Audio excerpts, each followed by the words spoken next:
네, 오늘 소개할 분은 88년생 남성, 미혼 남성의 결혼 소식인데요. 네. 이분 이제 건축 설계사로 일하고 계신 분이에요. 이제 이분 서울에서 태어나서 이제 4년제 대학 졸업하고 건축 설계사 일을 하는 분인데, 이분이 조금 특이한 거는 원래 이제 22년도, 그러니까 작년이죠. 초반에 이분이 가입을 했어요. 그래서 올해 이제 초반까지 해서 한 10분 정도를 소개를 해서 만났는데, 네. 사실 그 안에 딱히 이렇게 교제 상대를 찾지는 못하셔서 이런 경우에 이제 보통 재등록을 많이 또 하시거든요. 그래서 네. 올 초에 이제 다시 재등록을 해서 한 5월 달까지 해서 2분에서 3분 정도를 만나셨는데, 이분이 5월 달쯤에 이제 연락을 이렇게 하면서 갑자기 좀 보류를 하시겠다는 거예요. 소개를 당분간 좀 안 받겠다. 그래서 네. 이유를 여쭤보니까 이제 하는 일이 갑자기 너무 바빠져서 음. 누구를 만날 조금 여유가 없다. 나중에 연락 주시겠다 이러셔서 일단 이제 보류를 한 상태였죠. 이제 보류를 했다 하더라도 매니저들은 보통 한 달에 한두 번 정도는 그냥 안부 전화로 어떻게 지내시냐 네. 연락을 드리는데, 계속 연락을 드리면 아직 좀 바빠서 나중에 소개받을게요 하는데, 매니저로서는 뭔가 내가 좀 잘못한 게 있나? 이런 생각도 들고, 네. 회원이 뭔가 좀 실망을 하셨나? 이런 생각도 들면서 약간 이제 걱정이 됐었는데, 그러다가 이제 사실 이제 9월, 10월 이렇게 여름이 지나면서 사실 회원들이 굉장히 많이 가입을 하세요. 네. 그리고 기존의 회원들도 요 시점이 되면 이제 마음들이 좀 조급해지고 빨리 또 누군가를 만나야 되는 이런 생각들을 하셔서, 저도 이제 이 회원분께 또 연락을 드렸죠. 네. 왜냐하면 이제 좀 바쁘시더라도 이제 그치. 좀 만남을 진행을 해보자 하고 이제 연락을 하려고 카톡을 들어갔는데, 네. 웬일 카톡에 결혼 사진이, 웨딩 사진이 어머. 딱 걸려 있는 거예요. 그래서 딱 자세하게 이렇게 열어봤더니, 남성은 이 남성이 맞아요. 네. 남자 주인공은 이분이 맞고, 여자분을 봤는데 처음에는 누구 뭐 이렇게 모르는 분인가 어디 외부에서 만나고 자세히 보니까 제가 소개를 한 회원이었더라고요. 오. 웨딩 사진이지만 제가 알아볼 수가 있었습니다. 이분이 알고 보니까 제가 첫 번째 가입을 했을 때 거의 마지막에 소개를 했던 네. 분이더라고요. 여성분이. 아. 그 당시에 제 기억이 났어요.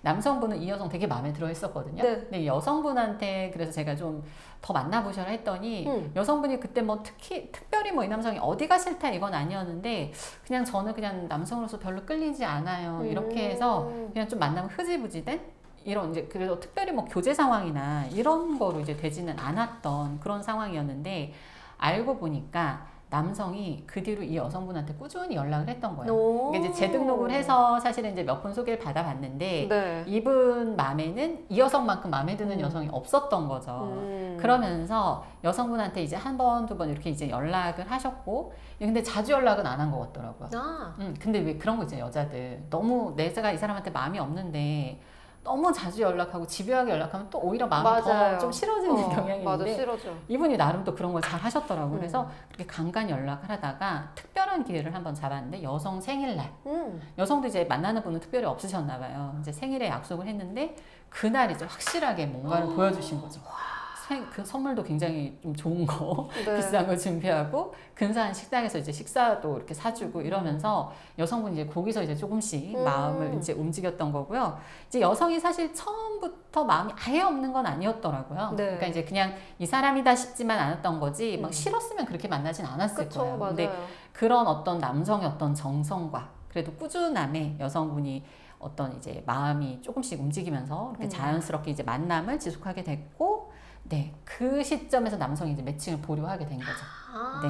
그리고 이분들이 웨딩 사진 찍어서 날짜 물어봤더니 12월 달, 이제 결혼식은 12월 달에 하신다고 하더라고요. 와, 진짜 이렇게 매칭을 보류한다라고 했을 때 진짜 매니저로서 뭔가 철컹 했을 것 같아요. 맞아요. 뭔가. 그러니까 보통 매칭을 보류하는 회원들의 경우가 정말 바빠서 그럴 수 있어요. 뭐 출장 가거나 뭐 이러셔서 이제 못 만난다, 아니면 업무적으로. 제 회원 중에 한 분은 아버님이 위중하셔가지고 아버님 간호하시느라고 당분간은 소개를 못 받는다, 이런 상황들도 당연히 있을 수 있는데, 이제 이런 개인적인 사정이 있을 수 있고요. 또 하나는 이제 외부에서 뭐 소개팅을 했는데 그 사람하고 잘 만난다던가, 되거나. 이런 경우까지는 사실 상관은 없는데요. 네. 조금 매니저 입장에서 조금 걱정되고 하는 거는, 간혹 이제 소개해주는 분이 마음에 안 들어서 그런가? 이제 소개에 대한 어떤 실망이 있으실 때 또 보류하기도 하시거든요. 그래서 그쵸. 이제 그런 게 아닐까 하는, 항상 또 그 뭐 뭐 회원에게 대해서 이제 그런 부분을 좀 걱정하면서 생각하는 경우들이 있죠. 네. 네, 뭔가 깜짝 선물 같은 소식이었을 것 같은데요. 이 남성분 같은 경우에 진짜 현명하다라고 생각이 드는 게 막 밀어붙인 게 아니라 정말 간간히 그냥 잊지 않을 정도로 계속 연락을 준 거잖아요. 그리고 마지막에 쓰기를 빵 봐가지고. 그래서 그런 부분 때문에 약간 그런 남성분의 마음과 또 그런 정성이 여성분의 마음을 또 흔들지 않았을까라는 생각이 들어요. 네, 제 경험상 사실 남성분들은요, 만나서 이 여성이 아니다 하면 진짜 끝까지 아닌 경우들이 좀 많은 것 같고요. 여성분들은 좀 이 남자가 아니다 싶었는데 뒤에 바뀌는 경우들이 많더라고요. 맞아요. 그렇죠. 맞아, 아무래도 맞아. 이제 여성분들은 본인이 마음에 들어도 남자한테 막 적극적으로 하지를 못하고 그냥 포기하는 경우들이 많고, 남성분들은 좀 그런 면에 있어서는 또 적극적이잖아요. 뭔가 그냥 남자니까 뭐 자존심 버리고 또 막 연락도 해보고 맞아. 이러셔서 그런지 여성분들은 이후에 마음이 바뀌시는 경우들이 많던데, 그래서 남성분들 실망하지 마시고 항상 조금씩 더 도전해 보시는 정신은 항상 가지고 계시면 이렇게 또 좋은 결과가 있으실 수 있습니다. 네. 아무쪼록 두 분의 결혼 너무너무 축하드립니다.